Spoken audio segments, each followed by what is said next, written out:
Hello दोस्तों, आज के महामैराथन क्लास में आप सभी का स्वागत है। आज का टॉपिक है हमारा संपूर्ण भारत का इतिहास, प्राचीन भारत का इतिहास। आज की क्लास महामैराथन क्लास इतिहास की क्लास है जो बिना स्किप किए हुए देखना है। आज का ये वीडियो सभी कॉम्पिटिटिव परीक्षा की तैयारी कर रहे विद्यार्थियों के लिए काफ़ी बेहतर है। तो आइए वीडियो को शुरू करते हैं। पहला प्रश्न हमारा क्या है? भारतीय इतिहास को अध्ययन की सुविधा के लिए कितने भागों में बांटा गया है? आंसर क्या है? 3 भागों में। पहला भाग है प्राचीन भारत इतिहास, फिर उसके बाद में दूसरा भाग हमारा क्या है? मध्यकालीन भारत इतिहास, फिर उसके बाद में इसी के साथ तीसरा भाग कौन सा है? आधुनिक भारत इतिहास। ठीक है, ये सिर्फ़ और सिर्फ पढ़ने के लिए यानी अध्ययन की सुविधा के लिए आसान किया गया और इसे 3 भागों में बांटा गया। ठीक है, प्राचीन भारत इतिहास, मध्यकालीन, आधुनिक भारत इतिहास, 3 भाग। इसी के साथ अगला प्रश्न, सबसे पहले इतिहास को 3 भागों में बांटने का श्रेय किसे दिया जाता है? इसका उत्तर क्या है? क्रिस्टोफ सेलियरस। ठीक है, ये याद रखना है हमको। तीसरा प्रश्न है, इतिहास के पिता के रूप में किसे जाना जाता है, यानी कि जनक किसे कहा जाता है? आंसर है हेरोडोटस। ये याद रखना है आपको। ठीक है, फिर उसी के साथ अगला प्रश्न है, हिस्टोरिका नामक पुस्तक किसने लिखी? हिस्टोरिका नामक पुस्तक किसने लिखी? इसका भी आंसर है, उत्तर है हेरोडोटस। ठीक है, 5वां प्रश्न है, भारतीय इतिहास के विषय में जानकारी मुख्य स्रोत किसे माना गया है? धर्म ग्रंथों को। फिर भारत का सबसे प्राचीन धर्म ग्रंथ यानी पुराना कौन सा है? वेद। ठीक है, ये याद रखना है। अगला क्या है? वेदों की संख्या कितनी है? 4। ऋग्वेद, सामवेद, यजुर्वेद, अथर्ववेद। सबसे प्राचीन वेद कौन सा है? ऋग्वेद है। ठीक है, ये याद रखना है आपको। फिर उसके बाद में सबसे नवीनतम वेद कौन सा है? सबसे नवीनतम वेद है अथर्ववेद। ठीक है, वेदों का संकलनकर्ता किसे माना जाता है? वेद व्यास। आंसर क्या है? वेद व्यास। ये आपको याद रखना है। फिर उसके बाद में देखते हैं, देव व्यास द्वारा रचित चारों वेदों को क्या कहते हैं? उत्तर क्या है इसका? संहिता। ठीक है, संहिता है। ये हमको याद रखना है, अच्छे से याद रखना है। अगर ज़रूरत लगती है तो आप नोट्स भी बना सकते हैं। ठीक है, वेद व्यास द्वारा रचित चारों वेदों को क्या कहते हैं? संहिता कहते हैं। ठीक है, इसी के साथ ऋग्वेद में कितने मंडल और कितने सूक्त हैं? 10 मंडल और 1028 सूक्त हैं। ठीक है, ऋग्वेद में संकलित ऋचाओं की संख्या कितनी है? 10,462 ऋचाएँ हैं। ये उसका उत्तर है। ऋग्वेद की ऋचाओं को पढ़ने वाले ऋषि को क्या कहते हैं? होत्र कहते हैं। यहाँ पढ़ने नहीं, पढ़ने वाले को। ठीक है, होत्र कहते हैं। मिस टाइपिंग थी। फिर है, ऋग्वेद के तीसरे मंडल की रचना किसके द्वारा की जाती है? आंसर क्या होगा? विश्वामित्र। ठीक है, विश्वामित्र। फिर उसके बाद में देखेंगे आगे, सूर्य देवता को समर्पित गायत्री मंत्र का संबंध ऋग्वेद के किस मंडल में है? तो किस मंडल में है? उत्तर में देखेंगे तो उत्तर क्या है? तीसरे मंडल से। ठीक है, तीसरे मंडल से संबंधित है। ठीक है, इसी के साथ अगला प्रश्न हमारा क्या है? ऋग्वेद के कौन से मंडल में सोम देवता का उल्लेख है? उत्तर क्या है? वे मंडल में यानी 9वें मंडल में। ऋग्वेद के 10वें मंडल में वर्णित पुरुष सूक्त में कितने वर्णों का उल्लेख दिया गया है? आंसर है, उत्तर है वर्ण, ब्राह्मण, क्षत्रिय, वैश्य, शूद्र। ऋग्वेद में प्रयुक्त अगन्य शब्द का संबंध किससे है? गाय से। आंसर क्या है? गाय से। ऋग्वेद में सबसे पवित्र नदी किसे माना गया है? उत्तर क्या है? सरस्वती नदी को पवित्र माना गया। ऋग्वेद में सर्वाधिक बार किस नदी का वर्णन किया गया है? सिंधु नदी का। ठीक है, सबसे ज़्यादा वर्णन सिंधु नदी का। ऋग्वेद में कितने देवी देवताओं का उल्लेख किया गया है? 33 देवी देवताओं का उल्लेख किया गया। ऋग्वेद में किसे सामान्य सबसे सर्वशक्तिशाली देवता माना गया? इंद्र देवता को। ठीक है, सबसे ज़्यादा। इंद्र देवता की स्तुति में ऋग्वेद में कितनी ऋचाएँ हैं? कितनी है? 250 ऋचाएँ। ये याद रखना है आपको। फिर उसके बाद में इसी के साथ अगला प्रश्न देख लेते हैं, क्या कहता है? ऋग्वेद के 7वें मंडल में किस युद्ध का वर्णन किया गया है? उत्तर है दशरथ युद्ध। ठीक है, दशरथ युद्ध का। फिर अगला है, अग्निवेदता के लिए ऋग्वेद में कितनी ऋचाओं की रचना की गई? 200 ऋचाओं की। ठीक है, 200 ऋचाओं की। फिर देख लेते हैं अगला प्रश्न क्या है, लेकिन यहाँ 250 ऋचाओं की गई है। ठीक है, ये याद रखना है। ऋग्वेद में ऐसी कन्याओं को क्या कहा गया जो आजीवन अविवाहित रहती हैं? अमाजू। क्या कहा गया? अमाजू कहा गया उनको। असतो माँ सद्रमय वह वाक्य कहाँ से लिया गया है? ऋग्वेद से लिया गया है, ये याद रखना है, ऋग्वेद से। ऋग्वेद का अंग्रेजी भाषा में अनुवाद किसने किया था? मैक्स मूलर ने। उत्तर है मैक्स मूलर, याद रखना है। ऋग्वेद का अंग्रेजी भाषा में ट्रांसलेशन करने वाले मैक्स मूलर थे। वेद त्रयी में कौन कौन से वेद सम्मिलित हैं? ऋग्वेद, सामवेद, यजुर्वेद, ठीक है, ये 3। ऋग्वेद का उपवेद कौन सा वेद है? आयुर्वेद। आयुर्वेद की रचना किसने की थी? धन्वंतरी ने, ठीक है, ये याद रखना है, धन्वंतरी ने। भारतीय संगीत का जनक किस वेद को माना जाता है? उत्तर है सामवेद को, ठीक है, सामवेद को जनक माना जाता है। किसका? भारतीय संगीत का जनक माना जाता है सामवेद को, ये याद रखना है अच्छे से। ज़रूरत लगती है तो इसे आप नोट्स भी बना सकते हैं, ठीक है, अगर नोट्स बना लेंगे तो बहुत ही आसानी से जो है सीख सकते हैं। 34 नंबर पे है, यज्ञों के अवसर पर गाए जाने वाली रचाओं का वर्णन किस वेद में है? उत्तर है सामवेद में। सामवेद के पाठकर्ता को क्या कहते हैं? उदात्र, ठीक है, उदात्र। सामवेद में कितने सूक्त हैं? 1810 सूक्त हैं, याद रखना है ये। सामवेद का उपवेद कौन सा है? गंधर्व वेद। कौन सा वेद गद्य और पद्य दोनों में है? यजुर्वेद, ठीक है, ये याद रखना है, यजुर्वेद है, ठीक है। फिर उसके बाद में इसी के साथ अगले प्रश्न देख लेते हैं, क्या कहते हैं।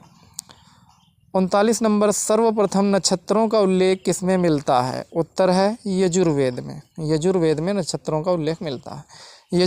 यजुर्वेद के पाठकर्ता को क्या कहा जाता है? अध्वर्यु, ठीक है, ये कहा जाता है।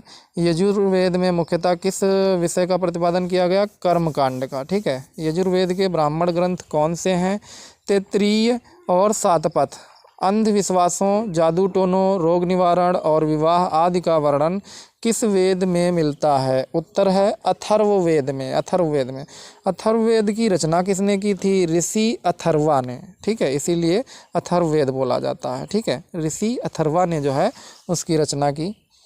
45 नंबर पे है, अथर्ववेद का ब्राह्मण वेद कौन सा है?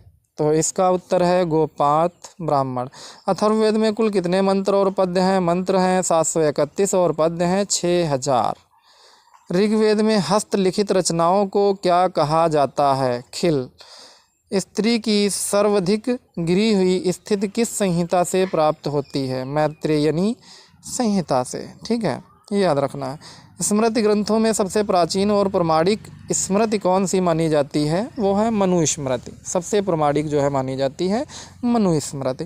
फिर उसके बाद में उपनिषदों की संख्या कितनी है? 108 उपनिषद हैं, ये हमको याद रखना है, ठीक है। फिर भारतीय ऐतिहासिक कथाओं का सबसे अच्छा क्रमबद्ध विवरण किसमें दिया गया है? वेद पुराणों में, ठीक है, पुराणों में, वेद पुराणों में। अगला है पुराणों की संख्या कितनी? 18 पुराण। सबसे प्राचीन पुराण कौन सा है? मत्स्य पुराण। विष्णु पुराण में किस वंश का उल्लेख दिया गया है? मौर्य वंश का, ठीक है, ये याद रखना है। फिर उसके साथ में जो है देखते हैं आगे चल कर के, तो क्या पता चलता है कि यहाँ पे जो है इसी के साथ जो है ये चीज़ें आपको नोट्स बना लेनी है अच्छे से, क्योंकि जब आप नोट्स बना लेंगे तो बहुत ही आसानी से इसे याद कर सकते हैं। और ये 500 क्वेश्चन का, 500 टॉप प्रश्नों का जो है महामैराथन क्लास है। अगर आप अच्छे से इसको पढ़ लेते हैं, रीड कर लेते हैं, अच्छे से देख लेते हैं बिना स्किप किए हुए, तो आई थिंक आपको जो है ये बहुत ही ज़्यादा जो है कॉम्पिटिटिव एग्ज़ाम में, परीक्षाओं में बहुत ही ज़्यादा मददगार साबित होने वाला है। तो इसीलिए इस वीडियो को स्किप बिल्कुल भी ना करें, और हो सके तो इसको नोट्स बना लें, और नहीं नोट्स बनाना चाहते हैं तो कम से कम इसको दिन में एक बार ये जो है ज़रूर देखें समय मिलने पर। और बहुत ज़्यादा नहीं, आई थिंक 1 घंटे का ये क्लास जाएगा महामैराथन का, ठीक है। और मैं कोशिश करूँगा कि बहुत ही कम समय में जो है आप लोगों को ये भारतीय इतिहास के बारे में 500 प्रश्नों के साथ आपको जो है संबोधित करते हुए क्लास का समापन किया जा सके, ठीक है। इसी के साथ आपको जो है ये भी याद रखना है कि इसे याद करना है अच्छे से। तो आइए वीडियो को आगे शुरू करते हैं। अगला है, आंध्र सतवाहन वंश के बारे में जानकारी किस पुराण से मिलती है? उत्तर क्या है? मत्स्य पुराण से। वायु पुराण में किस वंश का उल्लेख दिया गया है? गुप्त वंश का, ठीक है, गुप्त वंश का, ये याद रखना है। फिर शुंग वंश का मानक ग्रंथ किसे माना जाता है? मनुस्मृति को, ठीक है, मनुस्मृति को। वेदों का अर्थ समझने और सही उच्चारण के लिए किसकी रचना की गई है? वेदांग की, ठीक है, वेदांग नामक ग्रंथ की रचना की गई है, जिससे अच्छे से समझा जा सके वेदों के अर्थ को। ठीक है, ये याद रखना है। इसी के साथ है वेदांगों की संख्या कितनी है, तो 6 वेदांग लिखे गए। ठीक है, 6 वेदांग, शिक्षा, कल्प, व्याकरण, छंद, निरुक्त और ज्योतिष। वैदिक कालखंड को कितने भागों में बांटा गया है, तो उत्तर है 2 भागों में, ऋग्वैदिक काल, उत्तर वैदिक काल। ठीक है, ये याद रखना है। अच्छा, ऋग्वैदिक काल का जो प्रमाणिक कार्यकाल कब से कब तक माना गया है, तो ये क्या है, 1500 ईसा पूर्व से लेकर 1000 ईसा पूर्व तक, याद रखना है। उत्तर वैदिक काल का कितने जो है कार्यकाल कब तक माना गया, तो 1000 ईसा पूर्व से 600 ईसा पूर्व तक। ठीक है, उत्तर वैदिक काल में किन 2 प्रमुख ग्रंथों की रचना की गई है, रामायण और महाभारत। रामायण की रचना किसके द्वारा की गई है, ये भी आपको याद रखना है। तो इसमें क्या हो जाएगा, रामायण की रचना महर्षि वाल्मीकि ने की, महाभारत की रचना किसने की, महर्षि वेदव्यास ने की है। ठीक है, फिर उसके बाद में प्रश्न है, कोई वस्तु कितनी पुरानी है, इसका पता किस विधि से लगाया जाता था। उत्तर है कार्बन 14, कार्बन 14 विधि से लगाया जाता था। मनुष्य के विकास की क्रमबद्ध व्याख्या का श्रेय किसे दिया जाता है। ठीक है, उत्तर क्या है, चार्ल्स डार्विन, चार्ल्स डार्विन को दिया जाता है। फिर है ऑर्गन ऑफ स्पीशीज पुस्तक के लेखक कौन थे, चार्ल्स डार्विन। ठीक है, ये याद रखना है, चार्ल्स डार्विन। फिर मनुष्य का वैज्ञानिक नाम किसने दिया, होमो स्पेशियस ने। मनुष्य ने सबसे पहले किस धातु का प्रयोग किया था, तांबा का। ठीक है, 71 नंबर पे है, मनुष्य ने सर्वप्रथम किस औजार का निर्माण किया था, उत्तर है कुल्हाड़ी का, कुल्हाड़ी का। फिर है मनुष्य का पहला पालतू जानवर कौन सा था, कुत्ता था। ठीक है, प्राचीन इतिहास कुत्ता। फिर उसके बाद में प्राचीन इतिहास में कुत्ता था। इसी के साथ जो है आगे बात करते हैं, मनुष्य ने आग का आविष्कार किस काल में किया। ठीक है, लेकिन ये याद रखना है, पालतू जानवर कौन था, कुत्ता था। ठीक है, अच्छे से याद रखना है। ठीक है, मनुष्य ने आग का आविष्कार किस काल में किया था, तो उत्तर क्या है, पुरापाषाण काल में, पुरापाषाण काल में आग की खोज कर ली गई। भारत में पुरापाषाण कालीन औजारों की खोज किसने की थी, रॉबर्ट ब्रूस फुट 1863 ईस्वी में की थी। पहिए का आविष्कार किस काल में किया गया था, नवपाषाण काल में। ठीक है, नवपाषाण काल में किया गया पहिए का आविष्कार, ये याद रखना है। इसी के साथ अगला प्रश्न हमारा क्या कहता है, ये भी देखेंगे, लेकिन इन्हें याद रखना है अच्छे से और नोट्स बना लेना है और वीडियो देखना है, आगे भी शेयर करना है अगर अच्छा लगता है। ठीक है, बस याद रखना है, आग का आविष्कार पुरापाषाण काल में और पहिए का आविष्कार नवपाषाण काल में। ठीक है, अगर ये अच्छे से आप याद रखेंगे तो आपको नोट्स बनाने की ज़रूरत नहीं पड़ेगी, और यदि नहीं याद रख पाएंगे तो आपको नोट्स बनाना ज़्यादा बेहतर होगा। नोट्स बना लें, उसके बाद जो है याद करते रहें। इसी के साथ आगे देखते हैं, प्रश्न है, भारत की प्रथम ज्ञात सभ्यता कौन सी है, हड़प्पा सभ्यता, सिंधु घाटी सभ्यता। ठीक है, हड़प्पा सभ्यता की खोज किस वर्ष हुई थी, 1921 ईस्वी में। हड़प्पा सभ्यता के सर्वप्रथम खोजकर्ता कौन थे, दयाराम शाहनी और अलेक्जेंडर कनिंघम भी थे। हड़प्पा सभ्यता का सर्वाधिक मान्यता प्राप्त काल कौन सा है, 2500 ईसा पूर्व से लेकर 1750 ईसा पूर्व तक। चैनल को जो है सब्सक्राइब कर लें साथ ही। और अगला, सिंधु घाटी किस युग से संबंधित है, आद्य ऐतिहासिक युग से। सिंधु घाटी सभ्यता किस प्रकार की सभ्यता थी, नगरीय सभ्यता से। ठीक है, नगरीय सभ्यता थी। सिंधु घाटी सभ्यता का सबसे बड़ा स्थल कौन सा है, मोहनजोदड़ो। ठीक है, सबसे बड़ा स्थल है, ये याद रखना है। मोहनजोदड़ो का शाब्दिक अर्थ क्या था, इसे मृतकों का टीला कहा जाता था, मृतकों का टीला। फिर उसके बाद में मोहनजोदड़ो का खोजकर्ता कौन था, राखल दास बनर्जी, 1922 ईस्वी में इसकी खोज की थी बनर्जी ने। नर्तकी की कांस्य की मूर्ति कहाँ से प्राप्त हुई थी, मोहनजोदड़ो से ही प्राप्त हुई थी। वर्तमान में मोहनजोदड़ो नामक स्थान किस देश में स्थित है, उत्तर पाकिस्तान, सिंधु नदी। ठीक है, पाकिस्तान में स्थित है।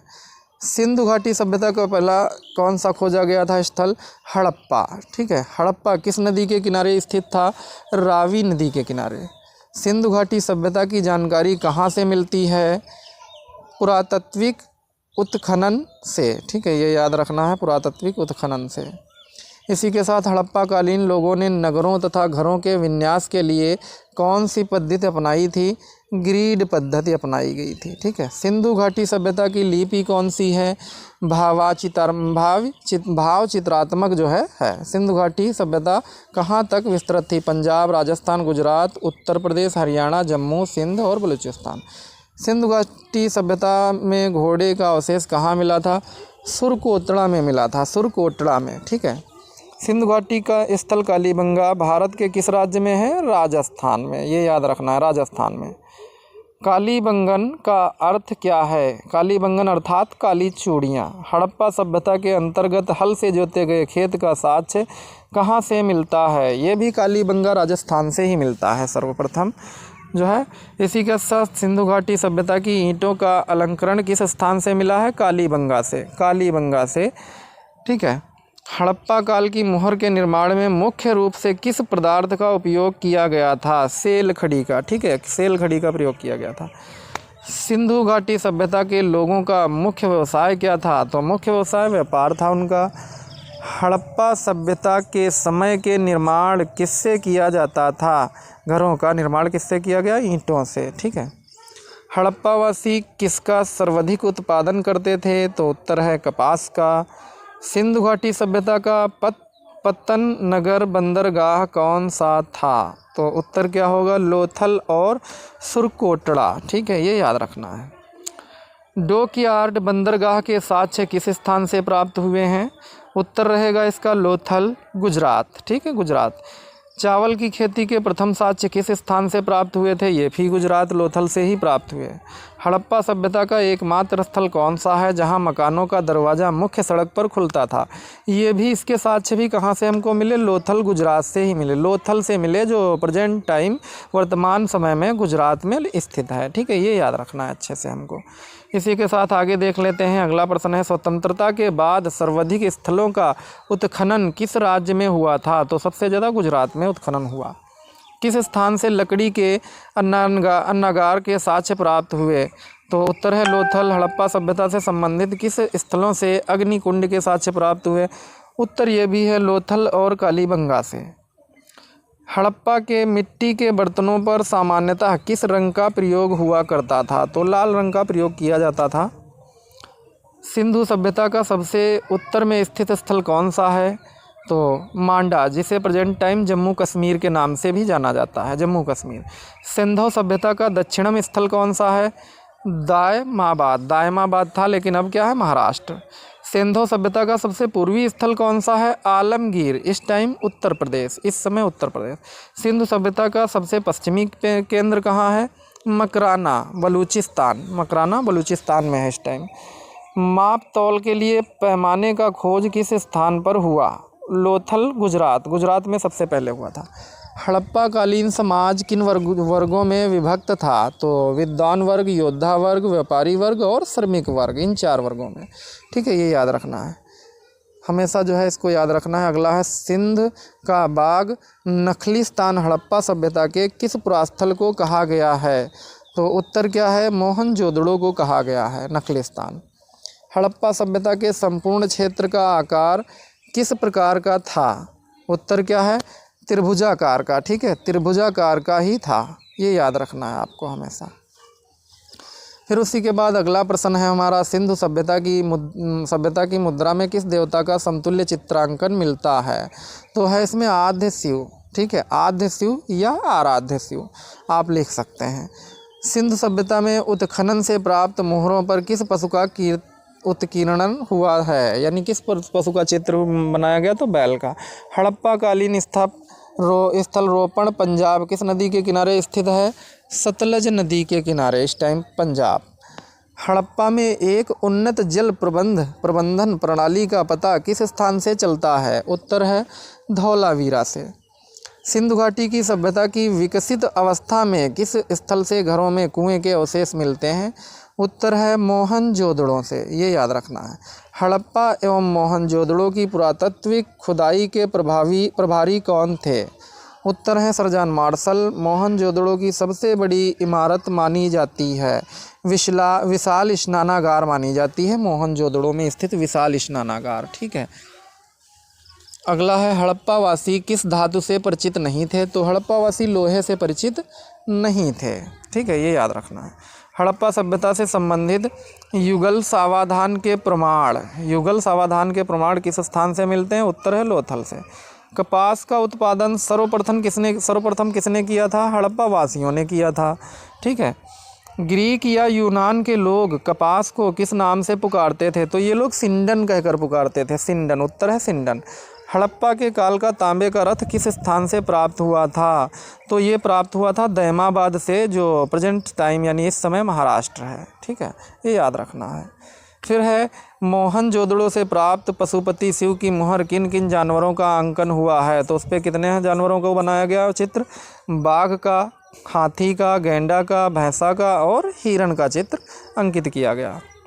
किस हड़प्पा कालीन स्थल से पुजारी की मूर्ति प्राप्त हुई है? उत्तर इसका लिखेंगे मोहनजोदड़ो से। मनके बनाने के कारखाने का साक्ष्य किस स्थान से प्राप्त हुआ है? तो ये उत्तर इसका रहेगा चनहूदड़ो से। काहे से? चनहूदड़ो से। ये आपको अच्छे से याद रखना है और इसी से संबंधित मंथली टेस्ट भी लिया जाएगा। अगला है चनहूदड़ो नामक स्थान वर्तमान में किस देश में है? तो वर्तमान में है सिंध प्रांत यानी पाकिस्तान में। ठीक है, पाकिस्तान में है। भारत में सिंधु घाटी सभ्यता का सबसे बड़ा स्थल कौन सा है? तो वो सबसे बड़ा स्थल है राखी गढ़ी, जो इस समय हरियाणा के नाम से जाना जाता है। हरियाणा के नाम से जाना जाता है। राखी गढ़ी नामक स्थल किस नदी के किनारे स्थित है? तो ये घग्गर नदी के किनारे स्थित है। सिंधु सभ्यता के समय टिन तांबा का आयात किन देशों से किया जाता था? तो अफ़गानिस्तान और ईरान से इसका आयात किया जाता था। आग में पकी हुई ईंटों को क्या कहते थे?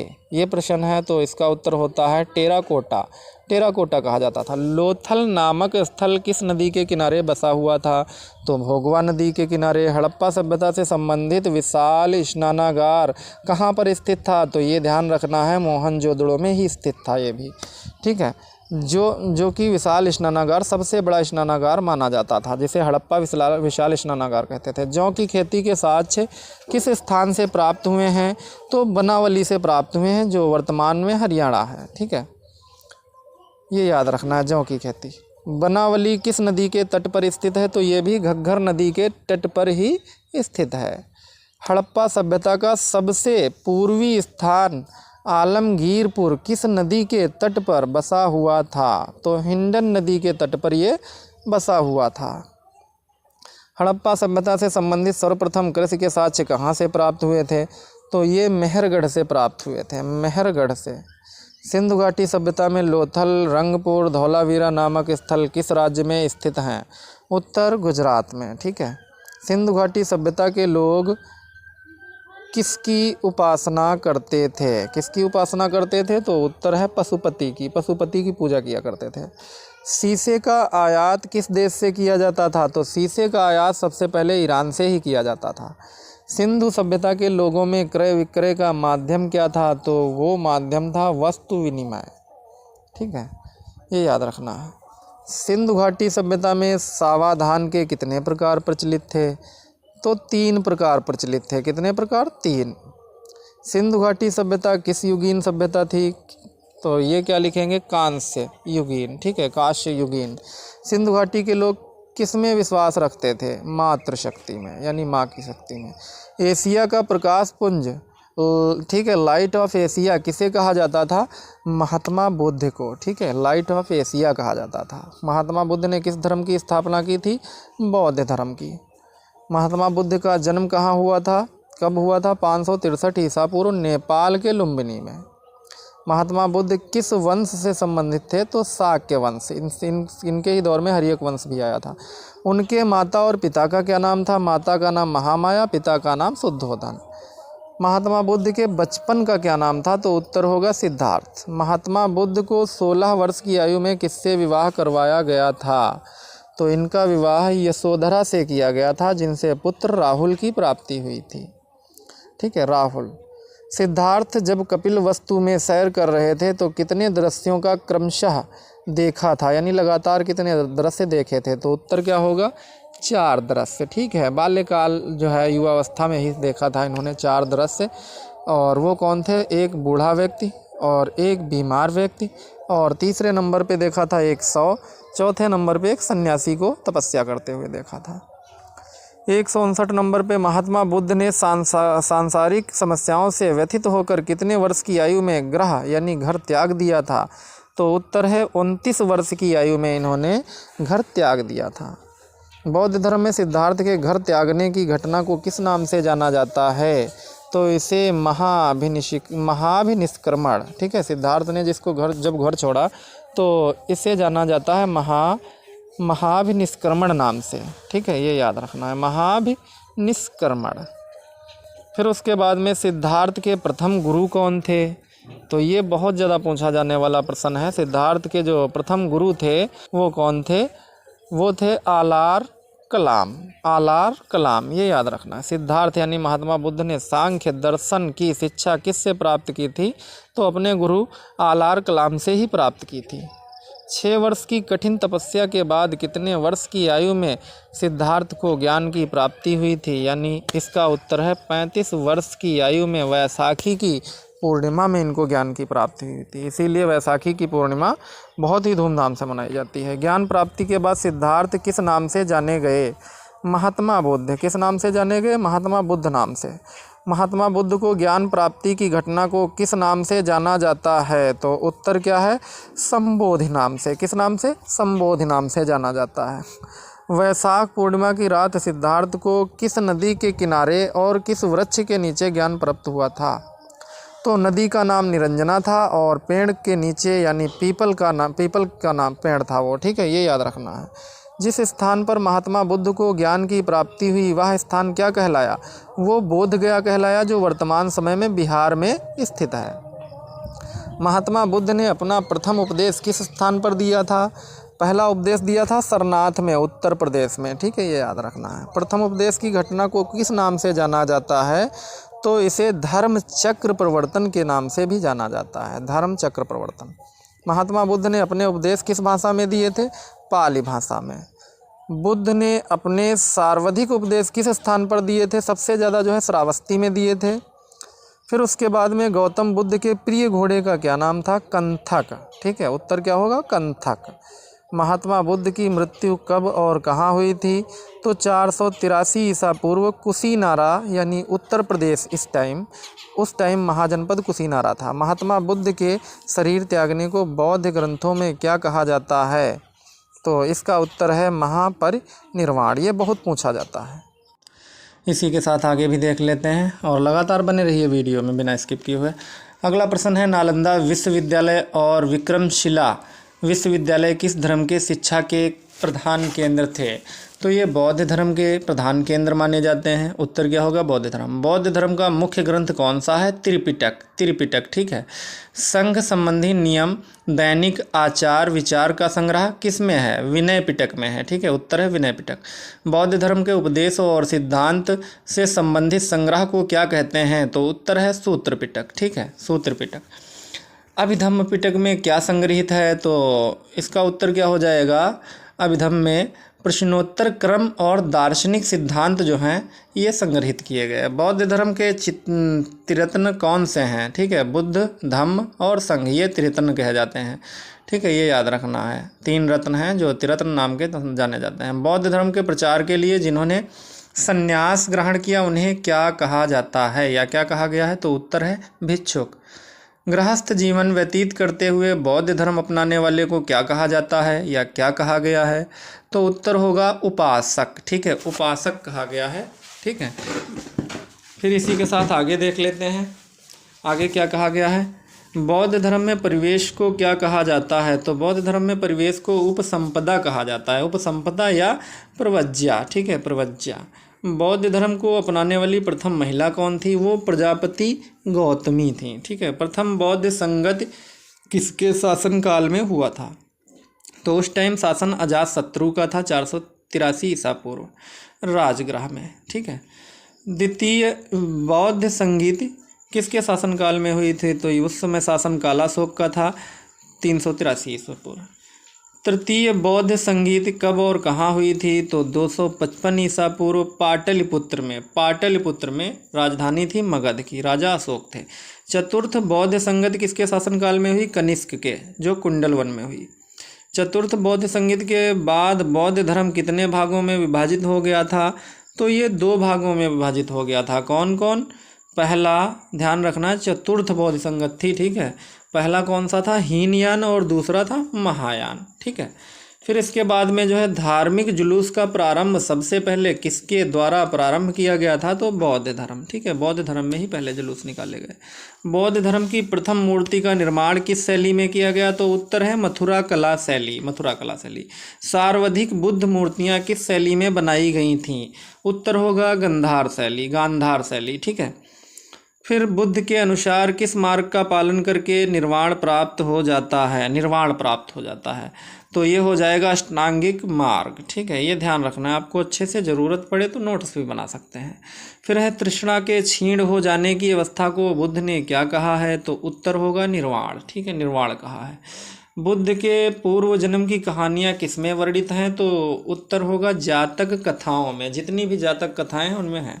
हीनयान का प्रमुख ग्रंथ कौन सा था, कथावस्तु। गौतम बुद्ध का जन्म का प्रतीक क्या है, तो कमल व सांड। ठीक है, महात्मा बुद्ध के निर्वाण का प्रतीक क्या है, तो उत्तर होगा पद चिन्ह, पैरों के चिन्ह। महात्मा बुद्ध की मृत्यु के बाद उनके शरीर के अवशेषों को किस में रखा गया, तो स्तूपों में। ठीक है, स्तूपों में। फिर उसके बाद में है ऑक्सफोर्ड ऑफ महायान किस विद्यालय को कहा जाता है, बहुत ज़्यादा पूछा जाने वाला प्रश्न, तो इसका उत्तर होगा नालंदा विश्वविद्यालय, जिसे ऑक्सफोर्ड कहा गया। जैन धर्म का संस्थापक किसे माना जाता है, तो ऋषभदेव को, लेकिन वास्तविक जो संस्थापक इसके हैं वो हैं महावीर स्वामी, ये याद रखना है। ठीक है, ऋषभदेव को इसलिए माना जाता है क्योंकि ये प्रथम तीर्थकर थे। ठीक है, ये अच्छे से याद रखना है। जैन धर्म में कुल कितने तीर्थकर हुए हैं, 24 हुए हैं, लेकिन पहले तीर्थकर जो थे यानी प्रथम वो कौन थे, ऋषभदेव थे, ऋषभदेव, ये याद रखना है। फिर हैं जैन धर्म के अंतिम तीर्थकर कौन थे, महावीर स्वामी थे। महावीर स्वामी अंतिम तीर्थकर थे। महावीर स्वामी का जन्म क्या हुआ, मतलब कब हुआ और कहाँ हुआ, तो 540 ईसा पूर्व कुंडल ग्राम, जो कि वैशाली में हुआ था। महावीर स्वामी के पिता सिद्धार्थ किस कुल के सरदार थे, ये ज्ञात्रक कुल के थे। ठीक है, ज्ञात्रक कुल के सिद्धार्थ थे जो कि इनके पिता थे। फिर उसके बाद में महावीर के बचपन का नाम क्या था, ये भी ध्यान रखना है आपको, ये था वर्धमान। महावीर की पत्नी और पुत्री का क्या नाम था, पत्नी थी यशोधरा और पुत्री थी। इसी के साथ अगला क्वेश्चन है, महावीर स्वामी ने 30 वर्ष की आयु में किसे अनुमति लेकर संन्यास लिया था, तो वो इनके भाई थे, उत्तर होगा भाई नंदीवर्धन। ठीक है, 30 वर्ष की आयु में भाई से आज्ञा ली और सन्यासी जीवन जीने लगे। फिर है 12 वर्षों की कठोर तपस्या के बाद 42 वर्ष के बाद किस नदी के तट पर महावीर को ज्ञान प्राप्त हुआ था, तो ये है ऋजुपालिका नदी थी और साल वृक्ष के नीचे बैठा करते थे ये, जहाँ ज्ञान प्राप्त हुआ। संपूर्ण ज्ञान प्राप्ति के बाद किन नामों से इनको जाना गया, ठीक है, तो देखिए जिन यानी विजेता नाम से, अहर्त यानी पूज्य नाम से, निर्ग्रंथ यानी बंधनहीन नाम से जाना गया। ठीक है, 3 नामों से इनको जाना गया।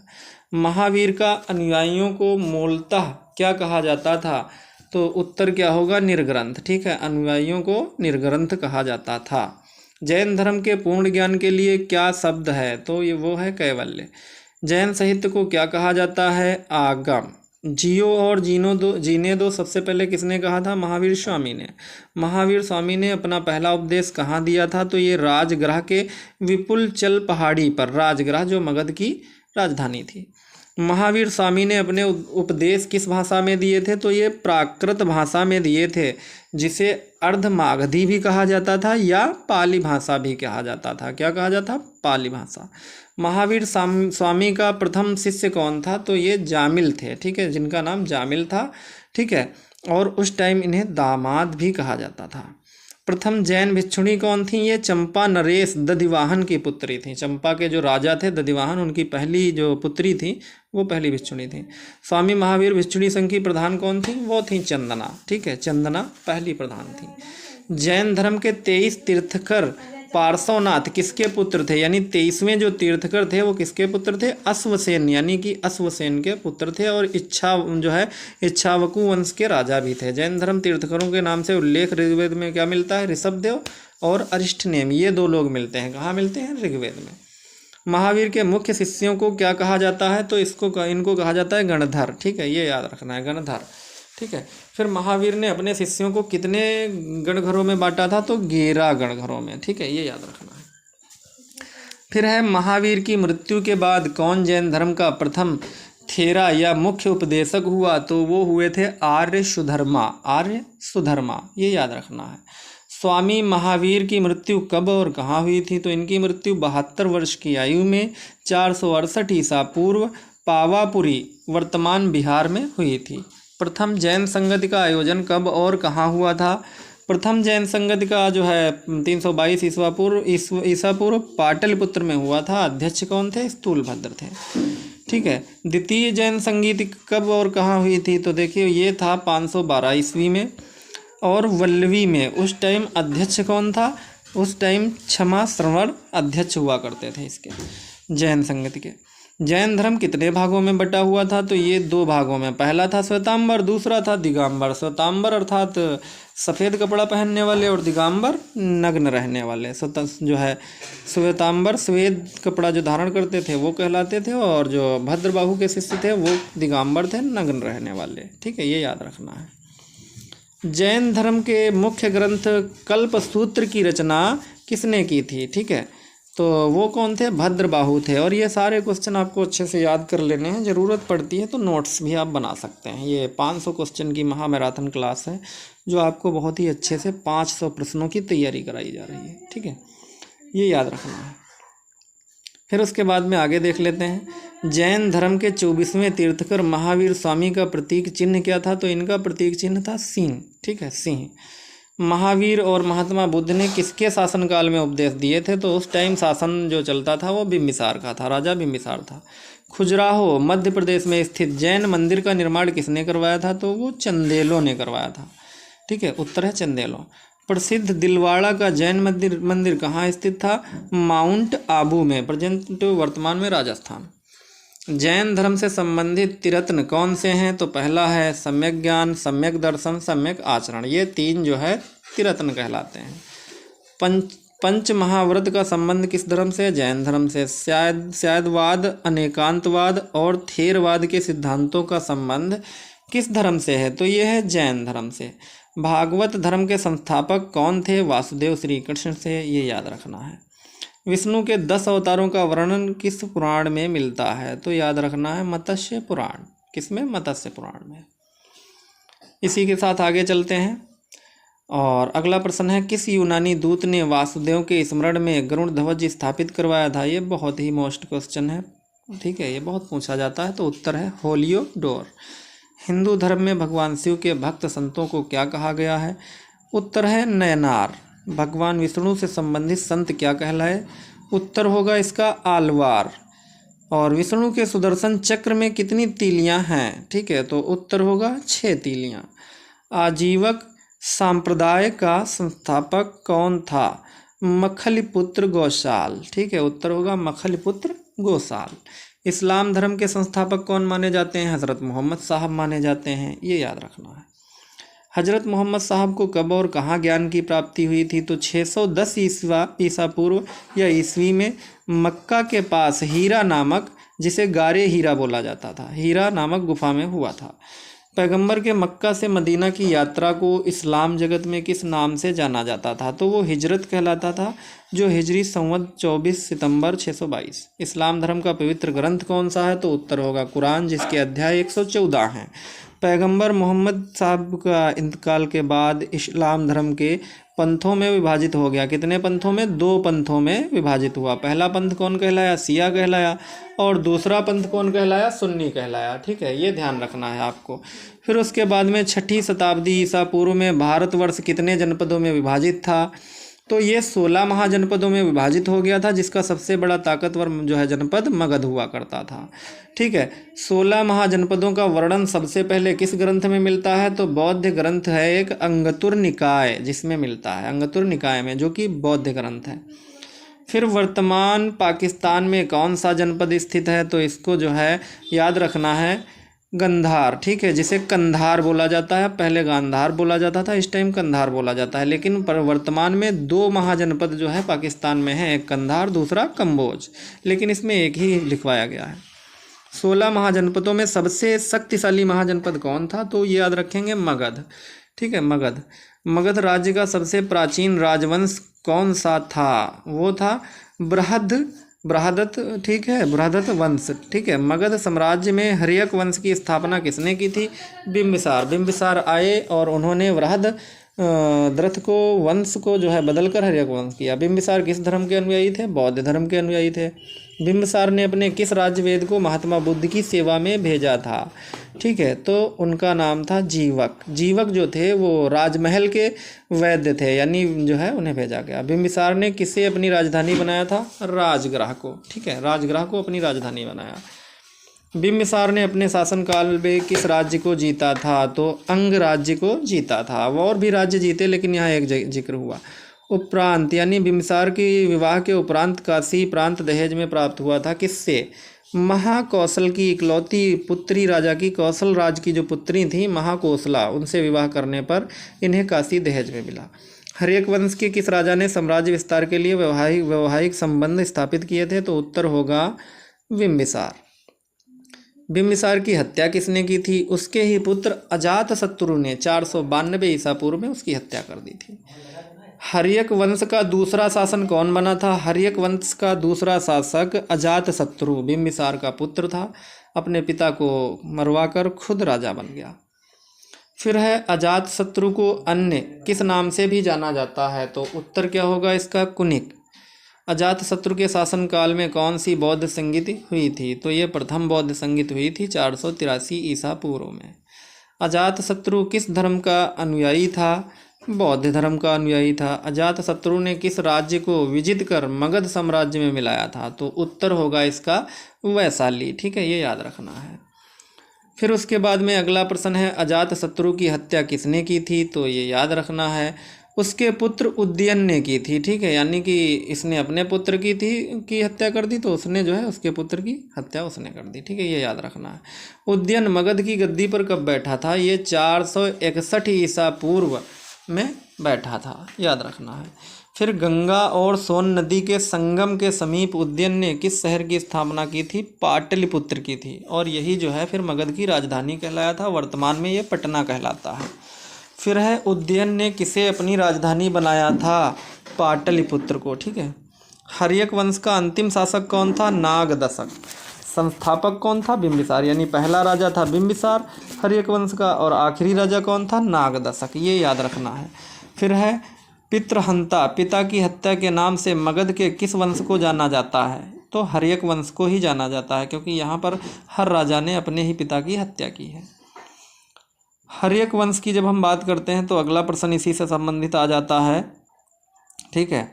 हर्यक वंश के अंतिम शासक को किसने पद से हटाया था? ठीक है, ये याद रखना है। अंतिम शासक को किसने पद से हटाया था? तो उसके सेनापति शिशुनाग ने पद से हटाया था। शिशुनाग वंश का संस्थापक कौन था? स्वयं शिशुनाग ही उसके जो है संस्थापक थे, ठीक है। 412 ईसा पूर्व शिशुनाग ने पटलिपुत्र से राजधानी बदलकर किसे राजधानी बनाया था? तो इसने वैशाली को बना दिया, यानी मगध की ये तीसरी जो है राजधानी बदली गई। शिशुनाग का उत्तराधिकारी कौन था? इसका ही पुत्र था कालाशोक, कालाशोक नाम था। कालाशोक के शासनकाल में समय कौन सी बौद्ध संगीत का आयोजन हुआ था? वो द्वितीय बौद्ध संगीत का आयोजन हो चुका था 383 ईसा पूर्व। शिशुनाग वंश का अंतिम शासक कौन था? नंदीवर्मन। शिशुनाग वंश के अंत करने वाले नंद वंश की स्थापना की थी, वो कौन थे? वो थे महापद्मानंद, ठीक है, ये ध्यान रखना है। किस नंद शासक ने कलिंग प्रदेश को जीता और एक राट की उपाधि धारण की? वो यही थे महापाद्यानंद। और नंद वंश का अंतिम शासक कौन था? वो घनानंद थे। कौन सा नंद शासक सिकंदर का समकालीन था? घनानंद, यानी सिकंदर के समय जो है घनानंद थे। सिकंदर ने भारत विजय अभियान कब प्रारंभ किया था? 326 ईसा पूर्व में।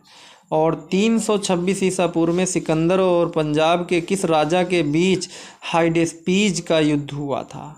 तो वो था राजा पोरस के बीच में हुआ था, ठीक है। सिकंदर और राजा पोरस के बीच में हाइडेस्पीज का ये युद्ध हुआ था 326 ईसा पूर्व में। किस नदी के तट पर हाइडेस्पीज युद्ध हुआ था? तो उत्तर होगा झेलम नदी। झेलम नदी के तट पर यह हाइडेस्पीज युद्ध हुआ था। किसके बीच में हुआ था? ये आपने पहले प्रश्न में देखा। हाइडेस्पीज युद्ध को किस नाम से जाना जाता है? वितस्ता का युद्ध, वितस्ता का युद्ध भी इसे कहा जाता है, ठीक है। किसको? हाइडेस्पीज युद्ध को, याद रखना है अच्छे से। फिर उसके बाद में अगला प्रश्न इसी से संबंधित आ जाता है, ठीक है। ये भी याद रखना है, झेलम नदी पे हुआ, नदी के किनारे हुआ, जिसे वितस्ता का युद्ध कहा गया, ठीक है। सिकंदर का प्रधान सेनापति कौन था? ये था सेल्यूकस, ठीक है, निकेटर। सिकंदर का जल सेनापति कौन था? ये था निर्याकस, ठीक है। उत्तर में लिखेंगे निर्याकस। फिर है अगला प्रश्न इसी से संबंधित है और यहाँ पे वंश की तब्दीली हो जाएगी, वंश परिवर्तन लेगा। अगला प्रश्न, नंद वंश के अंतिम शासक घनानंद को हराकर किसने मगध साम्राज्य में मौर्य वंश की स्थापना की थी?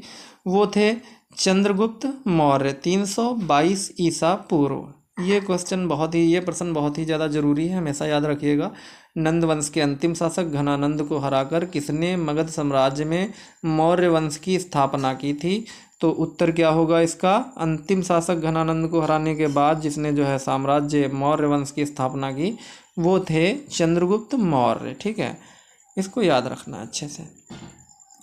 अगला देख लेते हैं, चंद्रगुप्त मौर्य ने किसकी सहायता से घनानंद को हराकर मौर्य वंश की नींव रखी थी? तो वो थे चाणक्य, जो कि चंद्रगुप्त के साथ थे। चाणक्य को अन्य किन नामों से जाना जाता है? तो इनको देखिए कौटिल्य भी कहा जाता था और विष्णुगुप्त भी कहा जाता था, ये दो नाम इनके थे। चाणक्य द्वारा किस पुस्तक को लिखा गया था? तो अर्थशास्त्र को लिखने वाले चाणक्य थे, ठीक है, ये याद रखना है। अर्थशास्त्र का संबंध किससे था? राजनीति से था, ठीक है। अर्थशास्त्र जो है जब उस समय संबंध रखता था किसी से तो क्या था? राजनीति से रखता था, ये आपको याद रखना है अच्छे से। ये भी दोनों प्रश्न बहुत ज़्यादा महत्वपूर्ण रहेंगे आपके लिए। अर्थशास्त्र का संबंध किससे था? तो उत्तर होगा राजनीति से। इसी के साथ अगला प्रश्न, विशाखा दत्त द्वारा रचित मुद्राक्षस नाटक में चंद्रगुप्त मौर्य को किस कुल का बताया गया है? तो इन्हें वृषल निम्र कुल में उत्पन्न, यानी वृषल बोला जाता था, जिसका जो है निम्र कुल में उत्पन्न माना जाता था। चंद्रगुप्त मौर्य किस धर्म के अनुयायी थे? तो उत्तर में लिखेंगे जैन धर्म, यानी कि पहले बौद्ध धर्म अब जैन धर्म। किसकी तुलना मैकियावेली की प्रिंस पुस्तक की जाती है? मैकियावेली की प्रिंस पुस्तक से की जाती है सिर्फ और सिर्फ चाणक्य के अर्थशास्त्र की, ठीक है।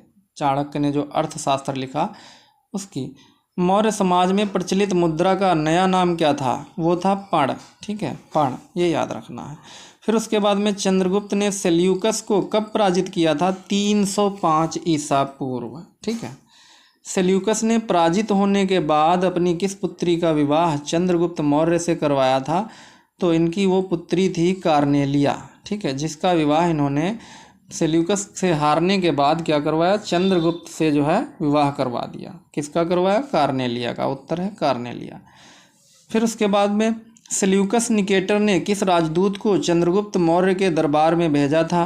तो उत्तर होगा मेगस्थनीज, ठीक है। मेगस्थनीज ने कौन सी पुस्तक लिखी थी? वो है इंडिका, बहुत ही प्रचलित पुस्तक है ये इंडिका। फिर है चंद्रगुप्त मौर्य ने जैन धर्म की शिक्षा किससे ली थी? तो इनके जो गुरु थे वो थे भद्रबाहु, ठीक है, भद्रबाहु से शिक्षा ली। चंद्रगुप्त मौर्य और सेल्यूकस के मध्य युद्ध का वर्णन किसने किया था, यानी किसने लिखा था वर्णन? वो थे एम्पियानस में, ठीक है। चंद्रगुप्त मौर्य की मृत्यु कब और कहाँ हुई थी? तो 298 ईसा पूर्व, ठीक है, इसमें हुई थी श्रवण बेलगोला में, ठीक है, ये याद रखना है। चंद्रगुप्त मौर्य ने किस विधि द्वारा प्राणों का त्याग किया था? तो देखिए इन्होंने संलेखना विधि यानी जैन धर्म में उपवास द्वारा प्राण त्याग दिया था। इन्होंने उपवास रख लिया था और तब तक जो है अन्न ग्रहण नहीं किया जब तक कि इनका स्वर्गवास नहीं हो गया, ठीक है, जिसे संलेखना विधि कहा गया। चंद्रगुप्त मौर्य की मृत्यु के बाद कौन मौर्य वंश का अगला शासक बना था? तो उत्तर में है बिंदुसार, ठीक है, बिंदुसार। बिंदुसार का शासनकाल कब से कब तक रहा? 298 ईसा पूर्व से 273 ईसा पूर्व तक। बिंदुसार को अन्य किस नाम से जाना जाता था? अमित्रघात यानी शत्रु विनाशक, इन्हें शत्रु विनाशक भी कहा जाता था। जैन ग्रंथों में बिंदुसार को क्या कहा गया है? तो इसमें उत्तर में लिखेंगे सिंहसेन, ठीक है, क्या कहा गया? सिंहसेन। फिर है बिंदुसार के दरबार में कौन विदेशी राजदूत आया था? तो ये प्रश्न काफ़ी महत्वपूर्ण है, डायमेकस, ठीक है, कौन आया था? डायमेकस। मिस्र के शासक टापी द्वितीय बिंदुसार के दरबार में किस राजदूत को भेजा था? तो उत्तर क्या है? डायनोसिस। मौर्य प्रशासन में वन विभाग के प्रधान को क्या कहा जाता था? यानी जो वन विभाग का प्रधान था उसको क्या कहते थे? आटविक। बिंदुसार किस संप्रदाय का अनुयायी था? आजीवक संप्रदाय का। बिंदुसार का कौन सा पुत्र मौर्य वंश का अगला उत्तराधिकारी बना था? तो बिंदुसार का जो है पुत्र था अशोक। बिंदुसार का पुत्र था अशोक, जो उत्तराधिकारी बना। कहाँ? मौर्य वंश का, मगध का। अशोक कब मगध की गद्दी पर बैठे थे? 269 ईसा पूर्व में। मगध की गद्दी पर बैठने से पहले अशोक कहाँ के राज्यपाल थे? उज्जैन के। ठीक है, उज्जैन के राज्यपाल थे।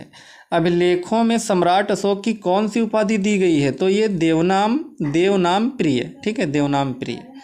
पुराणों में अशोक को किस नाम से जाना जाता है? तो ये इनके बचपन का नाम था अशोकवर्धन। किस अभिलेख में अशोक ने स्वयं को मगध का राजा बताया है? तो ये उसमें बताया है भाब्रू अभिलेख में। और वास्तविक ये मगध के राजा भी थे, और इसीलिए अशोक द्वारा स्थापित शिलालेखों की संख्या कितनी है? तो 14 शिलालेख। ठीक है, 14 शिलालेख। अशोक के शिलालेखों का पता किसने लगाया था? जो है इन्होंने लगाया था पादरेटी फैनथैलर 1750 में। ठीक है, ये याद रखना है अच्छे से। ज़रूरत लगे तो आप नोट्स भी बना सकते हो या वीडियो अच्छे से देख सकते हो। अशोक के अभिलेखों को पढ़ने में सबसे पहली सफलता किसे मिली? तो सबसे पहली सफलता किसे मिली है, ये याद रखना है। यहाँ पे एक चीज़ देखिएगा पहले, अब शिलालेखों को जो है जिसने पढ़ा है या जो है पता लगाया वो कौन है? पादरेटी है। लेकिन यहाँ क्या पूछा जा रहा है? सफलता किसे मिली? तो किसी और को बताया जा रहा है। ठीक है, जेम्स प्रिंसेप को। लेकिन वहाँ पे क्या है? लिखने की और यहाँ पढ़ने की बात की गई। सम्राट अशोक ने कलिंग पर कब आक्रमण किया? 261 ईसा पूर्व में। अशोक ने किस घटना के बाद युद्ध नीति का त्याग कर दिया? कलिंग युद्ध। कलिंग युद्ध के बाद इन्होंने युद्ध नीति से त्याग कर दिया। कलिंग युद्ध का वर्णन किस अभिलेख से मिलता है? 13वें अभिलेख में। यानी इनके जो अभिलेख हैं उनमें 13वें अभिलेख में मिलता है। अशोक ने युद्ध नीति का त्याग करने के बाद किस धर्म को अपनाया था? बौद्ध धर्म को अपना लिया था। ठीक है, वापसी अपने ही धर्म में इन्होंने कर ली थी। अशोक को किस बौद्ध भिक्षु ने बौद्ध धर्म की दीक्षा दी थी? तो ये थे उपगुप्त। उत्तर क्या होगा? उपगुप्त। ठीक है, ये याद रखना है। कल्हन द्वारा रचित राजतरंगिणी में अशोक को किस धर्म के अनुयायी बताया है? शैव धर्म का अनुयायी इनको बताया जाता है। ठीक है, किसको? जो है अशोक को। लेकिन इन्होंने फिर बाद में कौन से धर्म को अपना लिया था? बौद्ध धर्म को। ठीक है, तो ये चीज़ें याद रखनी है अच्छे से। फिर है भारत में शिलालेखों का प्रचलन सर्वप्रथम किसने शुरू किया था? अशोक ने। ठीक है, शिलालेखों में सर्वप्रथम जो है लिखने का प्रयास अशोक ने करवाया। अशोक ने बौद्ध धर्म प्रचार के लिए अपने पुत्र महेंद्र और पुत्री संघमित्रा को कहाँ भेजा था? श्रीलंका भेज दिया था। ठीक है, महेंद्र और संघमित्रा को। अशोक के अभिलेखों में किन किन लिपियों का प्रयोग हुआ है? तो उत्तर है ब्राह्मी, खरोष्ठी, ग्रीक और अरमाइन। सांची के स्तूप का निर्माण किसने करवाया था? ये भी अशोक ने करवाया था, जो कि मध्य प्रदेश में स्थित है। अशोक की मृत्यु कब हुई थी? 232 ईसा पूर्व इनकी मृत्यु हुई थी। मौर्य वंश का अंतिम शासक कौन था? मौर्य वंश का अंतिम शासक बृहद्रथ थे। ठीक है, बृहद्रथ की हत्या किसने करवाई थी? पुष्यमित्र शुंग। ठीक है, मौर्य वंश का अंत कर शुंग वंश की स्थापना किसने की थी? वही पुष्यमित्र शुंग ने ही की थी, क्योंकि इन्होंने बृहद्रथ की हत्या करवा दी थी। शुंग काल में किस धर्म का उदय और विकास हुआ था? तो ये नया धर्म आया था उस टाइम, वैष्णव धर्म। ठीक है, पुष्यमित्र शुंग ने अपने शासनकाल में 2 अश्वमेध यज्ञ करवाए थे, और उन यज्ञों का पुरोहित कौन था? पतंजलि थे उस टाइम। ठीक है, पतंजलि, ये याद रखना है आपको अच्छे से। पुष्यमित्र ने जो अश्व महायज्ञ करवाया उसमें महाभाष्य नामक पुस्तक की रचना किसने की थी? तो वो पतंजलि ने। भरहूत स्तूप का निर्माण किसने करवाया था? वो भी पुष्यमित्र शुंग ने करवाया था। पुष्यमित्र शुंग ने किस इंडो यूनानी शासक को हराया था? तो ये प्रश्न बहुत पूछा जाता है। उत्तर होगा मिनाडर को। ठीक है, मिनाडर को इन्होंने पराजित किया था। और शुंग वंश की अंतिम शासक कौन थे? देवभूति थे। देवभूति की हत्या किसने करवा दी? सेनापति थे उनके वासुदेव, उन्होंने करवा दी। वासुदेव ने देवभूति की हत्या करके किस राजवंश की स्थापना की थी? तो कण्व राजवंश 75 ईसा पूर्व में की। कण्व वंश का अंतिम शासक कौन था? सुशर्मा। कण्व वंश के अंतिम शासक सुशर्मा की हत्या करके किसने सतवाहन वंश की स्थापना की थी? तो वो थे सिमुक ने की थी। ठीक है, 660 ईसा पूर्व। सतवाहन आंध्र वंश शासकों ने अपनी राजधानी कहाँ स्थापित की थी? तो ये किया प्रतिष्ठान में। महाराष्ट्र है इस टाइम, गोदावरी नदी के किनारे जो है अभी महाराष्ट्र। आंध्र सतवाहन वंश के शासकों ने कौन सी उपाधि धारण की थी? तो दक्षिणाधिपति, ठीक है, यानी कि दक्षिण के रहने वाले थे, दक्षिण के राजा थे। सतवाहन वंश का सबसे शक्तिशाली शासक कौन था, जिसे गौतमी पुत्र कहा जाता था या सतकर्णी कहा जाता था? यह सबसे शक्तिशाली थे। सतवाहन शासकों की राजकीय भाषा कौन सी थी? संस्कृत यानी लिपि, ब्राह्मी भाषा। सातवाहनों के समय सर्वाधिक मुद्रा किस धातु की बनी थी? शीशे की बनी होती थी, ठीक है, ये याद रखना है। किस पुराण में 19 सतवाहन शासकों की चर्चा मिलती है? तो वायु पुराण जो है उसमें 19 सतवाहन शासकों की रचना जो है मिलती है। ब्राह्मणों को भूमि दान देने की प्रथा का आरंभ किन शासकों ने किया था? तो ये भी, इसका उत्तर भी क्या होगा? सतवाहन शासकों ने। जो सतवाहन शासक थे वो ब्राह्मणों को भूमि दान करते थे। किस सतवाहन वंश के राजा का नाम सांची स्तूप के प्रवेश द्वार पर अंकित है? बहुत ज़्यादा पूछा जाने वाला प्रश्न है ये। तो उत्तर क्या होगा? सतकर्णी प्रथम का, ठीक है, सतकर्णी प्रथम का, ये याद रखना है आपको, ठीक है। इनका एक दूसरा भी नाम था जो रायसेन था, लेकिन यहाँ पे सतकर्णी प्रथम के रूप में जाना जाता है। अमरावती शैली किन शासकों की देन है? तो ये भी सतवाहन है। सतवाहन वंश के समय की सामाजिक प्रणाली कैसी थी? तो मात्र जो है उस टाइम मात्र सत्तात्मक थी, ठीक है। सतवाहन वंश की अंतिम शासक कौन थे? विजय। गुप्त साम्राज्य के संस्थापक कौन थे? श्रीगुप्त। गुप्त वंश के वास्तविक संस्थापक किसे कहा जाता है? चंद्रगुप्त प्रथम को, 320 ईसा पूर्व को। गुप्त वंश का प्रथम प्रसिद्ध शासक जिसने महाराजा धीराज की उपाधि धारण की थी, ये भी बहुत पूछा जाता है। उत्तर होगा चंद्रगुप्त प्रथम, जिन्हें महाराजा धीराज भी कहा जाता था। तो ये याद रखना है। गुप्त संवत की शुरुआत किस गुप्त शासक ने की थी? ये भी चंद्रगुप्त प्रथम ने ही की थी, 319 से 320 ईसा में। लिच्छवी राजकुमारी कुमार देवी से विवाह करके चंद्रगुप्त प्रथम ने किस राज्य को प्राप्त किया था? तो ये वैशाली राज्य को प्राप्त किया था, क्योंकि वैशाली राज्य की ही रहने वाली थी कुमारी, ठीक है। फिर उसके बाद में चंद्रगुप्त प्रथम के बाद उसका कौन सा पुत्र राज सिंहासन पर बैठा था? तो उसका पुत्र था समुद्रगुप्त, ठीक है, जो 335 ईसा पूर्व में बैठा गया ईस्वी में। भारत का नेपोलियन किस गुप्त शासक को कहा जाता है? तो समुद्रगुप्त को ही भारत का नेपोलियन कहा जाता है। ये याद रखना है, बहुत ज़्यादा पूछा जाता है कि भारत का नेपोलियन किसे कहा जाता है। समुद्रगुप्त को भारत का नेपोलियन किसने कहा था? तो सर्वप्रथम इनको जो है भारत का नेपोलियन कहा था विलियम ए स्मिथ ने। आर्यावर्त के 9 शासकों और दक्षिण के 12 शासकों को हराने के बाद समुद्रगुप्त को किस नाम से पुकारा गया? तब पुकारा गया भारत का नेपोलियन। किस गुप्त शासक को कविराज भी कहा गया? तो समुद्रगुप्त को कविराज कहा जाता था। और जो है परम भागवत के धारण करने वाला पहला गुप्त शासक कौन था? समुद्रगुप्त ही थे, ठीक है। समुद्रगुप्त किस भगवान का उपासक था? उत्तर होगा विष्णु। समुद्रगुप्त का दरबारी कवि कौन था? हरिसेन थे उस टाइम, हरिसेन। इलाहाबाद प्रयाग प्राशाती के लेखक कौन थे? हरिसेन थे। गुप्त काल की राज दरबारी भाषा कौन थी? संस्कृत थी। समुद्रगुप्त के बाद कौन सा शासक राजगद्दी पर बैठा था? उत्तर है चंद्रगुप्त द्वितीय, यानी चंद्रगुप्त प्रथम का पुत्र चंद्रगुप्त द्वितीय बैठा था। चीनी यात्री फाहियान किस गुप्त शासक के समय भारत आया था? तो चंद्रगुप्त मौर्य के समय ये भारत आया था, 405 ईस्वी में। शकों पर विजय के उपलक्ष्य पर चंद्रगुप्त द्वितीय ने किस धातु के सिक्के चलाए थे? चांदी के।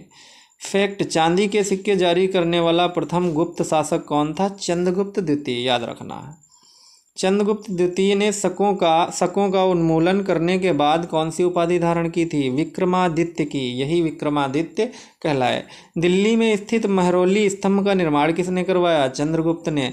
किस गुप्त शासक के काल को साहित्य और कला और स्वर्णकाल कहा जाता है? तो चंद्रगुप्त द्वितीय के युग को ही कहा जाता है, ये याद रखना अच्छे से।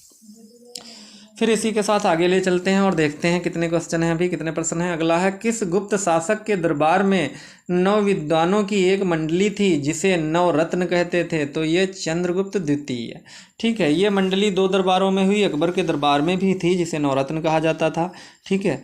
फिर उसके बाद में अगला प्रश्न क्या है? अगला है, कालिदास और धन्वंतरी किस गुप्त शासक के दरबार के 9 रत्न में शामिल थे? तो ये चंद्रगुप्त द्वितीय के 9 रत्न में शामिल थे। कौन? कालिदास और धन्वंतरी, ये 2 रत्न थे। इनके अलावा 7 रत्न और थे। चंद्रगुप्त द्वितीय का उत्तराधिकारी कौन था? कुमारगुप्त प्रथम। कुमारगुप्त प्रथम। नालंदा विश्वविद्यालय बिहार की स्थापना किस गुप्त ने करवाई थी? तो कुमारगुप्त ने ही करवाई थी। चंद्रगुप्त द्वितीय के पुत्र थे कुमारगुप्त, उन्होंने। मयूर आकृति की रजत मुद्राएं यानी सिल्वर किसने चलाई थी? तो कुमारगुप्त प्रथम ने। कुमारगुप्त प्रथम किस धर्म का अनुयायी था? वैष्णव धर्म का। कुमारगुप्त प्रथम का उत्तराधिकारी कौन बना था? तो उत्तराधिकारी जो है स्कंदगुप्त थे। किस गुप्त शासक के समय हूनों में भारत पर सर्वाधिक आक्रमण किए गए थे? स्कंदगुप्त के समय हूनों में सबसे ज़्यादा हमला किया गया। फिर है हूनों को पराजित करने के बाद स्कंदगुप्त ने कौन सी उपाधि धारण कर ली थी? तो उत्तर है विक्रमादित्य की। ठीक है, इसे मैं पहले भी अभी रिपीट कर चुका हूँ, क्वेश्चन डबल हो गया है ये। किस गुप्त शासक ने गिरनार पहाड़ पर स्थित सुदर्शन झील का जीर्णोद्धार करवाया था? तो वो थे स्कंदगुप्त। ठीक है, ये याद रखना है। अंतिम गुप्त शासक कौन था? भानुगुप्त। किस महान खगोल विज्ञानी और गणितज्ञ का संबंध गुप्त काल से था? आर्यभट्ट का। जिन्होंने शून्य का आविष्कार किया था वो जो है गुप्त काल से ही थे। सोने के सर्वाधिक सिक्के किस वंश में जो है जारी किए गए थे? गुप्त काल में। भीतरी स्तंभलेख का संबंध किस गुप्त शासक से है? स्कंदगुप्त से। विष्णु शर्मा द्वारा पंचतंत्र और हितोपदेश की रचना किस काल में की गई थी? तो ये भी गुप्त काल में की गई थी। ठीक है, ये अच्छे से याद रखना है। अगला है सांस्कृतिक। ठीक है, पंचतंत्र जो है हितोपदेश याद रखना है। सांस्कृतिक, ठीक है, गुप्त काल है, ये भी याद रखना है। अगला है सांस्कृतिक उपलब्धियों के कारण भारतीय इतिहास का स्वर्ण युग किस काल को कहा जाता है? उत्तर क्या होगा? गुप्त काल को भारतीय इतिहास का स्वर्ण युग कहा जाता है। प्रथम भारतीय रचना कौन सी है जिसका अनुवाद यूरोपीय भाषाओं में हुआ? तो वो थी अभिज्ञान शकुंतलम, जिसका अनुवाद जो है यूरोपीय लोगों ने जो है अपनी भाषा में किया था। गुप्त काल में सोने के सिक्कों को क्या कहा जाता था? उस टाइम दीनार कहा जाता था। गुप्त वंश के पतन के बाद कौन सा वंश शक्तिशाली था? तो वो था पुष्यभूति। ठीक है, पुष्यभूति जो है गुप्त वंश के बाद अगला वंश पुष्यभूति। पुष्यभूति वंश की स्थापना किसने की थी? पुष्यभूति वर्धन ने की थी। पुष्यभूति वंश का सबसे प्रतापी राजा कौन था? हर्षवर्धन थे। ठीक है, ये याद रखो। हर्षवर्धन जो है कब राजगद्दी पर बैठे थे? 606 ईस्वी में। ठीक है, ये अच्छे से याद रखना है। पुष्यभूति वंश की स्वतंत्रता का जन्मदाता किसे कहा जाता है? प्रभाकर वर्मन को। ठीक है, प्रभाकर वर्मन की कितनी संतान थी? इनके 2 पुत्र थे, नाम था राज्यवर्धन और हर्षवर्धन, और एक पुत्री थी जिसका नाम था राजश्री।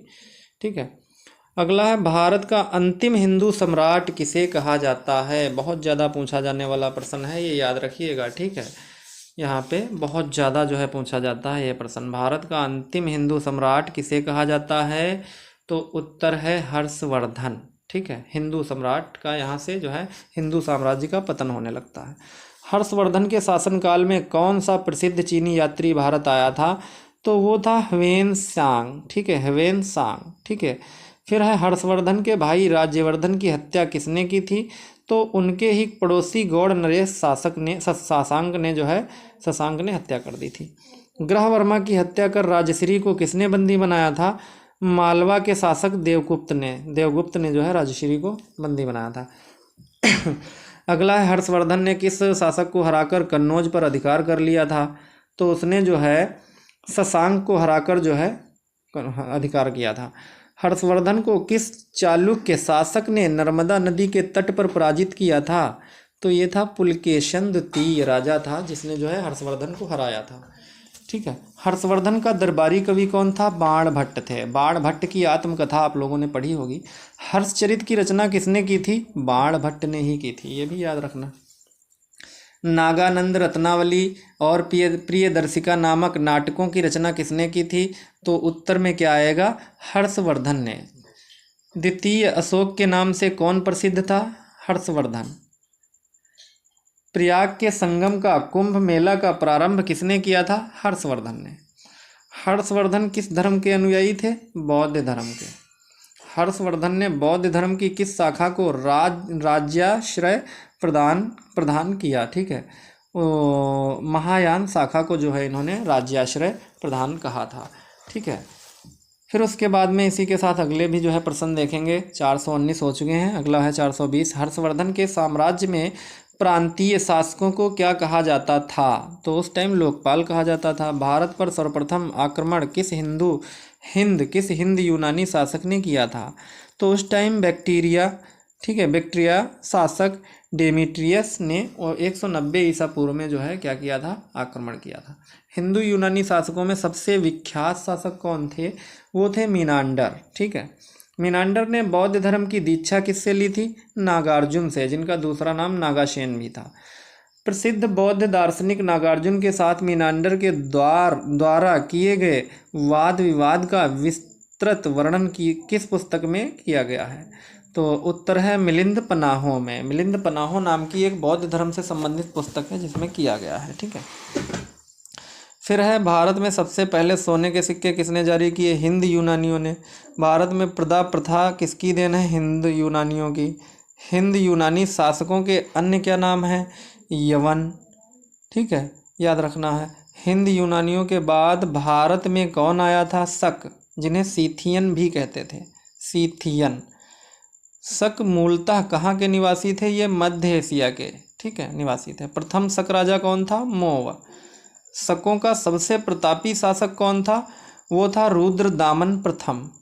सर्वप्रथम भारत में विशुद्ध संस्कृत भाषा का लंबा अभिलेख गिरनार अभिलेख किसने जारी किया था? तो शक का राजा था जो रुद्रदामन प्रथम, उसी ने किया था, ठीक है, ये याद रखना है। रुद्रदामन जो था उसी ने जो है पहले किया। उज्जैन के एक स्थानीय राजा ने शकों को पराजित करके कौन सी संवत प्रारंभ की? तो विक्रम संवत 58 ईसा पूर्व। भारत में शक शासक क्या कहलाते थे? क्षत्रप कहलाते थे। पार्थियन मूलतः कहाँ के निवासी थे? ये ईरानी थे, ईरान के। सर्वाधिक प्रसिद्ध पार्थियन शासक कौन था? ये था गोंदोफार्निस। बहुत ज़्यादा पूछा जाता है ये प्रश्न, गोंदोफार्निस। पार्थियन राजा गोंदोफार्निस के शासनकाल के समय ईसाई धर्म का प्रचार करने कौन भारत आया था? तो सेंट टॉमस आए थे सबसे पहले। भारत में पार्थियनों के बाद कौन भारत आए थे? तो वो थे कृषाण।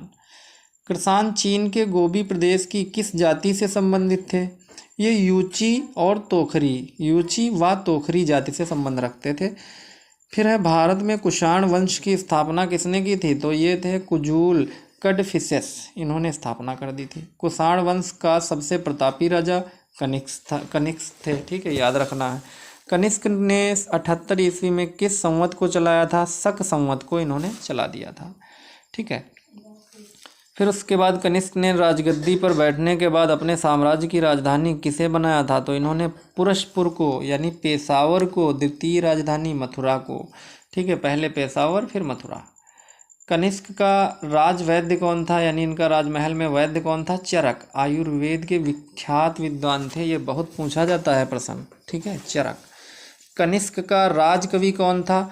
ये जो है अश्वघोष थे, ठीक है। बौद्धों की रामायण बुद्ध चरित्र की रचना किसने की थी? अश्वघोष ने ही की थी, ये भी जो है बहुत पूछा जाता है प्रश्न। फिर है बौद्ध धर्म की कौन सी बौद्ध संगति कनिष्क के शासनकाल में हुई? चौथी बौद्ध संगत, देखो अध्यक्षता थी उस टाइम वसुमित्र की, ठीक है, ये याद रखो।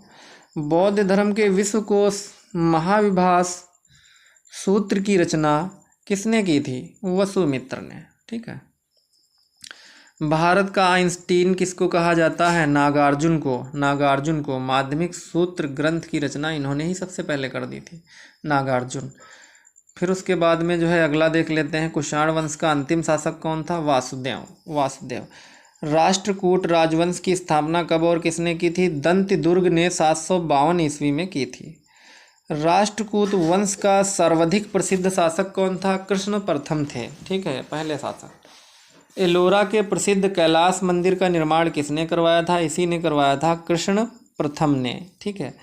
एलोरा का एलिफेंटा गुहा मंदिरों महाराष्ट्र का निर्माण किसने करवाया था? जो वर्तमान में महाराष्ट्र में स्थित है, राष्ट्रकूटों ने ही करवाया था, ये याद रखना है।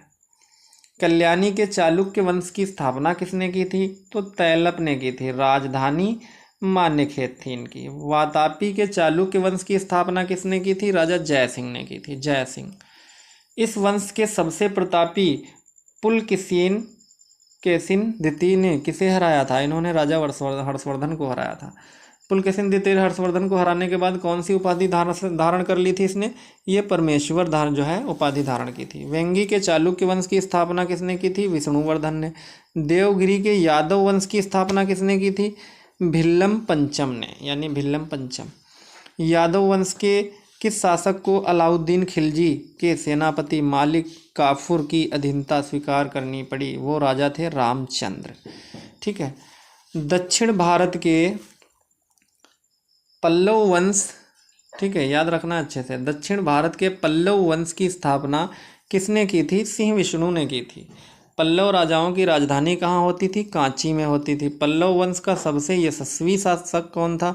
नरसिंह वर्मन प्रथम था। महाबलीपुरम के प्रसिद्ध एकासम मंदिर जिसमें रथों की संख्या 7 है, उसका निर्माण किसने करवाया था? नरसिंह वर्मन ने ही करवा दिया था, नरसिंह वर्मन प्रथम ने। ठीक है, ये याद रखो। फिर है अगला, 10 कुमार चरित के लेखक दंडी किस पल्लव शासक के दरबार में रहते थे? ये नरसिंह वर्मन द्वितीय के, यानी प्रथम के पुत्र के दरबार में रहते थे। ठीक है। चोल वंश की स्थापना किसने की थी? ठीक है, यहाँ पे जो है अगला प्रश्न जो है चोल वंश, ये बहुत ज़्यादा पूछा जाता है। ठीक है, ये ध्यान रखना। किसने की थी? विजय जो है विजयालय, राजधानी इनकी क्या थी? तंजावुर। ठीक है, इन्होंने जो है चोल वंश की। किसने? चोल शासक ने श्रीलंका के विजित प्रदेशों को चोल साम्राज्य में बदला? राजेंद्र प्रथम। पंचायती राज्य का सिद्धांत किसकी देन है? चोल वंश। कन्नड़ साहित्य के त्रिरत्न कौन है? पंपा, पोन्न और रत्न। ठीक है, ये याद रखना है आपको अच्छे से। ठीक है, आगे देख लेते हैं। इसी के साथ कुछ ही क्वेश्चन बचे हुए हैं, कुछ ही प्रश्न है। बंगाल के पाल वंश की स्थापना किसने की थी? तो गोपाल वंश ने अपने ही नाम पाल वंश पे की। पाल वंश के सबसे महान धर्मपाल ने किस विश्वविद्यालय की रचना की थी? विक्रमशिला की। बंगाल के सेन वंश की स्थापना किसने की थी? सामंत सेन ने। गीत गोविंद के रचनाकार जयदेव किस सेन शासक के दरबार में रहते थे? तो ये लक्ष्मण सेन के दरबार में रहते थे, जो बंगाल के अंतिम हिंदू शासक भी थे। कश्मीर के लोहार राजवंश की स्थापना किसने थी? ये की थी संगमरा ने। लोहार वंश के प्रसिद्ध शासक हर्ष का दरबारी कवि कौन था? कल्हन।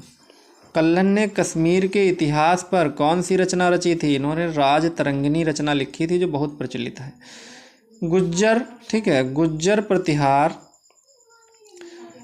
प्रतिहार वंश की स्थापना किसने की थी? जब गुज्जर प्रतिहार की बात की जाएगी तो उसकी स्थापना जो है मालवा शासक नागभट्ट प्रथम ने कर दी थी। गुज्जर प्रतिहार वंश का सर्वाधिक शक्तिशाली सबसे बड़ा राजा कौन था? तो उत्तर होगा मिहिर भोज प्रथम। ठीक है। गुज्जर प्रतिहार वंश के शासनकाल के समय बगदाद के किस यात्री ने भारत की यात्रा की थी? तो वो थे अलमसुदी। 915 ईस्वी में इन्होंने यात्रा की थी। फिर है गढ़वाल वंश की स्थापना किसने और कब की? चंद्रदेव ने 1850 में। पृथ्वीराज चौहान गढ़वाल वंश के शासक की पुत्री का अपहरण किया था। किसने? जयचंद्र के पुत्री संयोगिता का इन्होंने अपहरण किया था। जयचंद और मोहम्मद गौरी के मध्य कौन सा युद्ध हुआ था? चंदावर का युद्ध हुआ था, जो कि 1194 ईस्वी में हुआ था। फिर है चौहान वंश की स्थापना किसने की थी? वासुदेव ने की थी, जिनकी राजधानी थी अहिछत्र। ठीक है, चौहान वंश अहिछत्र कहलाते थे। फिर उसके बाद में चौहान वंश के सबसे शक्तिशाली राजा कौन थे? पृथ्वीराज तृतीय का दरबारी कवि कौन था? चंद्रबरदाई जो है पृथ्वीराज रासो की रचना है। ठीक है, चंद्रबरदाई। ठीक है, ये जो है पहले कवि थे उस टाइम। तराइन के प्रथम युद्ध 1191 ईस्वी में पृथ्वीराज तृतीय ने किसको हराया था? तो उस टाइम इन्होंने मोहम्मद गौरी को पराजित किया था, बहुत ही बुरी तरह इन्हें हरा दिया था। फिर है तराइन के द्वितीय युद्ध और 1192 ईस्वी में मोहम्मद गौरी ने किसको पराजित किया था? तो उसने क्या किया? पृथ्वीराज तृतीय को हरा दिया था। ठीक है, ये उत्तर है। चंदेल वंश की स्थापना कब और किसने की थी? तो नतुर्क ने जो है की थी। चंदेल वंश के सबसे यशस्वी शासक यशोवर्मन ने खजुराहो किस प्रसिद्ध मंदिर का निर्माण करवाया था? विष्णु मंदिर का, जिसे चतुर्भुज मंदिर भी कहते हैं। ठीक है, ये याद रखना है, यशोवर्मन ने करवाया था। जो है चंदेल वंश का एकमात्र भारतीय राजा कौन था जिसने महमूद गजनवी को डटकर जो है प्रतिरोध किया था? वो थे विद्याधर राजा, जिन्होंने जो है उसका डटकर मुकाबला किया। चंदेल शासक राजा धंग ने खजुराहो में किन प्रसिद्ध मंदिरों का निर्माण करवाया था? तो उत्तर होगा केंद्रीय महादेव मंदिर, विश्वनाथ मंदिर, वैद्यनाथ। परमार वंश का संस्थापक कौन था? उपेंद्र राज। परमार वंश का शासक जो सबसे मतलब ताकतवर शासक था कौन था? राजा भोज थे। सिसोदिया वंश के शासक राणा कुंभा ने जीत के उपलक्ष्य में किसका निर्माण करवाया था? तो ये जब जीते थे तो इन्होंने चित्तौड़ में विजय स्तंभ बनवाया था। ठीक है, याद रखना है। फिर उसके बाद में खटोली का युद्ध किसके मध्य हुआ था? राणा सांगा और इब्राहिम लोधी के बीच में 1518 ईस्वी को हुआ था। काहे का युद्ध? खटोली का युद्ध। सिसोदिया वंश के शासक महाराणा प्रताप और अकबर के मध्य कौन सा युद्ध हुआ था? ये हल्दी घाटी का युद्ध हुआ था, 1576 ईस्वी में हुआ था, याद रखना है। फिर है सोलंकी वंश की स्थापना किसने की थी? मूलराज प्रथम ने की थी। सोलंकी वंश का सबसे प्रसिद्ध शासक कौन था? भीम प्रथम था। ठीक है, फिर उसके बाद में सोलंकी वंश के किस राजा के समय महमूद गजनवी ने सोमनाथ के शिव मंदिर पर आक्रमण किया था? तो उस टाइम भीम प्रथम राजा हुआ करते थे। फिर प्रसिद्ध दिलवाड़ा मंदिर कहाँ स्थित है? राजस्थान में स्थित है, ये याद रखना है। ठीक है, भीम प्रथम हुआ करते थे उस टाइम राजा, और उसी टाइम का जिक्र किया गया है यहाँ पे राजस्थान में जो है प्रसिद्ध दिलवाड़ा मंदिर की। ठीक है, जो सोमनाथ के जो है शिव के मंदिर पर आक्रमण किया उस टाइम पे यह जो है मंदिर था। अगला है, यह मंदिर 5 मंदिरों का समूह है जो राजस्थान के सिरोही जिले में आबू नगर में स्थित है, अभी भी स्थित है। ठीक है, यह एक जैन मंदिर है। निर्माता वस्तुपाल एवं तेजपाल नामक 2 भाई थे जिन्होंने इसको बनवाया था। ठीक है, तो ये हुए 500 प्रश्नों का हमारा आज का महामैराथन क्लास था जो कि पूरा हुआ है। कॉम्पिटिटिव परीक्षाओं में और भी कई परीक्षाओं में ये वीडियो बहुत ही ज़्यादा सहयोगी है। अंतिम तक जो लोग वीडियो देखते आए हैं वो बहुत कुछ इस वीडियो से सीख सकेंगे, और ऐसे समझ में नहीं आता है तो नोट्स भी आप बना सकते हो। और